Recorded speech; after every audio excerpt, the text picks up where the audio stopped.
Ndugu zanguni wa Afrika, neno usiue ni neno dogo lakini lina upana wake. Tunaposema kwamba usiue, hakika kabisa usiue, kwa sababu unapoua unajitengenezea laana kwenye maisha yako. Kwa hiyo ninaamini hakuna binadamu anayependa kuishi maisha ya laana, hayupo. Kwa hiyo niwaombe ndugu zanguni wa Afrika, tusije tukaingia kwenye laana ambazo Mungu hajatuandalia. Unajua kuna wakati sisi tunajikataa, tunajizira kabisa, tunaona kwamba sisi ni kama tumelaniwa. Lakini nataka niwakumbushe kwamba sisi hatuna laana yoyote.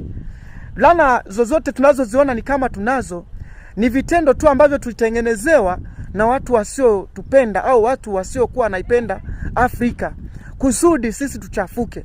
Kwa hiyo nitaka nikukumbushe popote ulipo, usije ukasubutu kitendo kama hicho, kwa sababu ni kitendo ambacho kinatesa vizazi na vizazi.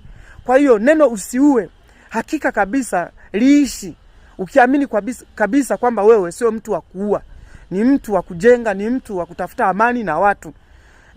Sisi wana bara la Afrika kuna kitu Mungu anakitaka. Kwa kama usipoelewa hilo, hakika wewe utaendelea kuona ni kama vile umelaniwa wakati wewe umebarikiwa.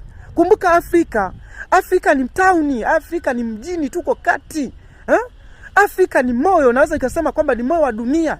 Kwa kama wewe haushtuki, huwezi kujua.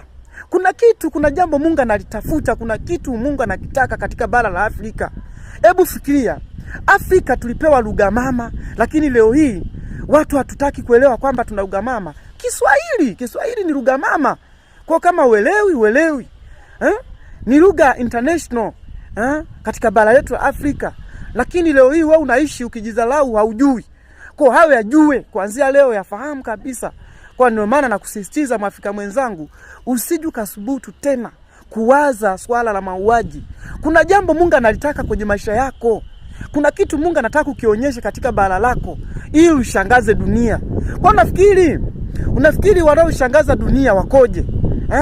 Ni mimi na wewe wako hivi.